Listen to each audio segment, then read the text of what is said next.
Hey student, good morning to all. How are you all? I think you all are fine, and today is a very nice day and I hope you are doing good at home. So let's start with our journey, our story where we ended yesterday in last class. So you can see that the story of village Palampur, third part. Okay, so let's begin. So as we already discussed about the will the land sustain, now let's come to the next point or next question, that is how is land distributed between the farmers of Palampur.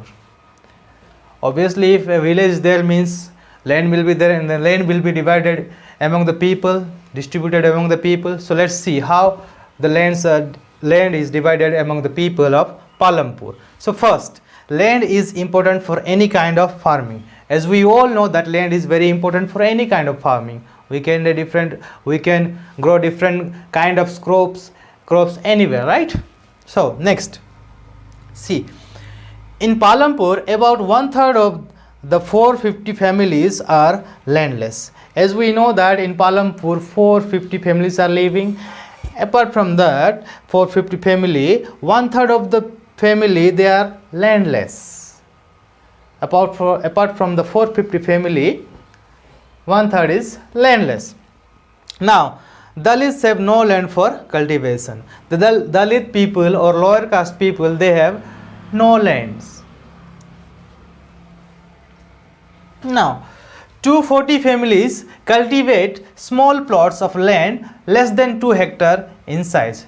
240 families, they are cultivating small plot of lands which is less than 2 hectares in size. Now in Palampur there are 60 families of medium and large farmers who cultivate more than 2 hectares of land. In Palampur there are 60 families, those who are cultivating more than 2 hectares of lands. Now a few farmers who have extending over 10 hectares or more. Only few farmers they are cultivating more than 10 hectares of land. This is the way how the land is distributed among the people of Palampur. Now, so let's move on to the next topic, that is called here, who will provide the labor. Now, when a land is there, someone need to work there, someone need to give their labor, right? So here we can see that who will give the labor. So small farmers cultivate their own lands. The small farmers, they are cultivating their own lands. Now medium and large farmers hire laborers to cultivate their fields who come either from landless families or families cultivating small plot of land. Okay, the medium and large farmers, they are hiring people or hiring laborer to cultivate their fields. They are coming from the landless family or else those who are having a small plot for cultivating. They are coming and they are doing the labor work in the middle or large farmers near the. Now farm laborers will not have any right over the crops grown on the field. As you can see, the laborers, they will only deliver their labor and they don't have any rights over the crops, okay, which they are growing in the land. They will be paid on wages for their work, which can be cash or in kind. Example, crop. Sometimes laborers get meals also. Okay, they will paid on wages for their work or labor, which can be cash or in different kind or cash or in kind. Example, sometimes they are getting money, sometimes they are getting crops, or sometimes they are getting meals as well. Now wages vary from region to region, crop to crop, and farm activities to another. You know, the wages also carry or vary from place to place and from crop to crop and your farm to farm. Different farm, they are giving different variety of wages.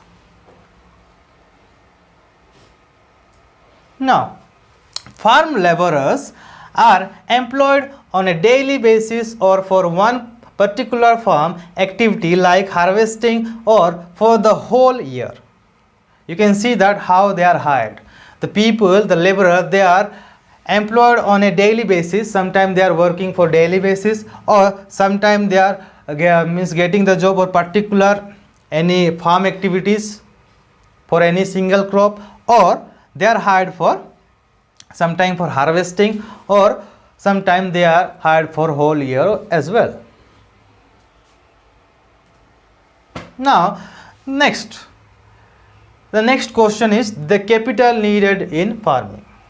The capital needed in farming, how it comes, from where it will come. So the modern farming methods require a great deal of capital.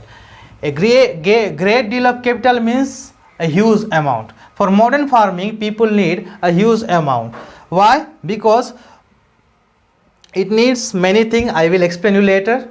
Okay, so most small farmers borrow money from large farmer or village money lenders or the traders who supply various inputs for cultivation. You know, those who are small farmers, what they will do, they will borrow money from the large farmers, or sometimes they are borrow money from the money lenders, or sometimes they are borrowing money from the traders who supply various input for cultivation. Different type of help they are providing, the traders. Sometimes they will provide seeds, sometimes fertilizer or chemicals, different things they will provide. In such a way they will help the small farmers. Now the rate of interest on such loans is very high. The farmer, those who are coming from a low caste or those who are small farmer, when they are borrow money from the landlord or from the large farmer or from traders, they are giving interest. Without interest they are not getting money, and when they are getting the money, the rate of interest is very high. They are paying too much for the money what they will get. Now the medium and large farmers have their own savings from farming. The medium and large farmers, they are having their own saving from farming, and they are able to arrange for their capital needed because they are having enough, so they are able to arrange the money for the cultivation. Now the next question came, that sale of surplus farm products. The wheat the farmers produce from the land is retained in part for their family consumption, and they sell the surplus wheat. Okay, so you can see here, when they will grow any crops, like for example wheat, when they will get the wheat, what they will do, they will keep some wheat for their family consumption, and remain the surplus wheat they will sell in the market. Only the medium and large farmers supply wheat to the market. You can see that because the small farmers, they are having a small plot of land and they are not getting more crops, so they are not able to keep for themselves. But the large and the medium farmer, they are getting ample amount of crops, so what they are doing, they are selling it in market. Now let's see the next thing, that is called your non-farms activities in Palampur. Non-farm activities in Palampur. So you can see here that 25% of the people working in Palampur are engaged in activities other than agriculture. You can see that the people of Palampur, 25% of the people, they are working or engaged in different activities rather than your agriculture. For example, first is dairy.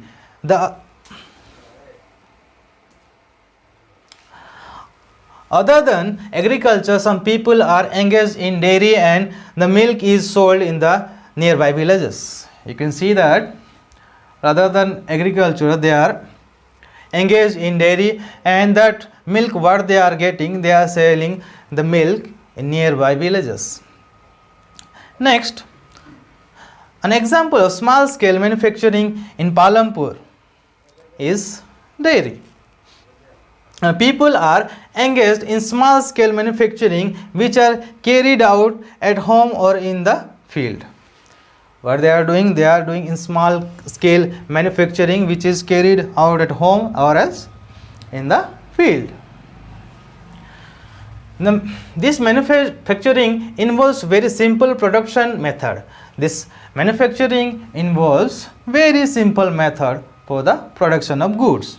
Now, the shopkeeper of Palampur, traders of Palampur buy various goods from wholesale market in the cities and sell them in the villages. So what they are doing, the shopkeepers of Palampur, what they are doing, traders, they are purchasing or they are buying various goods from the wholesale market and they are selling the goods in the villages.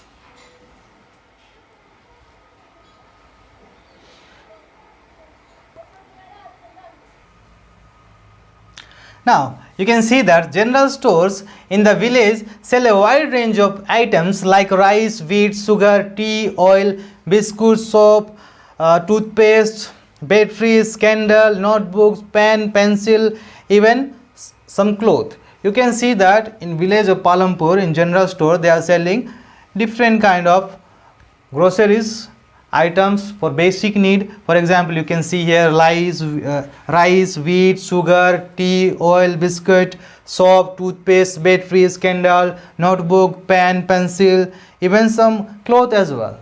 Okay, so this is what they are selling in Palampur. Now, let's see the fourth point, transport. Why we need transport? For example, if some of you want to go somewhere, what all the transport is there? Transporting system is there. You can say many things are there like your auto, car, bike, scooty, bus, train, aeroplane. Many things are there which is good for you. You will carry that one, yes or no? Now see, transportation. Why we need transportation? A fast developing sector. Transportation will help us to reach in a place easily and it will help us to save our time. Yeah. So, transport service include rickshaw, tanga, jeep, tractor, truck, drivers, traditional bullock cart and bogie. These are the transport system you will going to get in Palampur. Okay, what all are they? Rickshaw, tanga, jeep, tractor, truck, then traditional bullock cart and bogie. They are the some transporting system you will going to get in Palampur. Now, the next point is they transport people and goods from one place to another and in return get paid for it. What they are doing? They are transporting people and goods from one place to another place and in return they are paid for it. They are getting some money for it. So here our chapter is over and I hope all of you get that chapter nicely. If you are having any kind of query or doubts, you can ask me anytime. I am always available for you. And now you have a task, you have the exercise, you have to write in your SST notebook, economics notebook, you have to write all the question answer. When school will gonna reopen, at that time I will check it. Okay, so don't forget to write that question answers. Okay, so here we are ending today's session. We will continue next. Okay, next chapter we will going to see. So till then, tata, bye bye, stay at home, stay safe.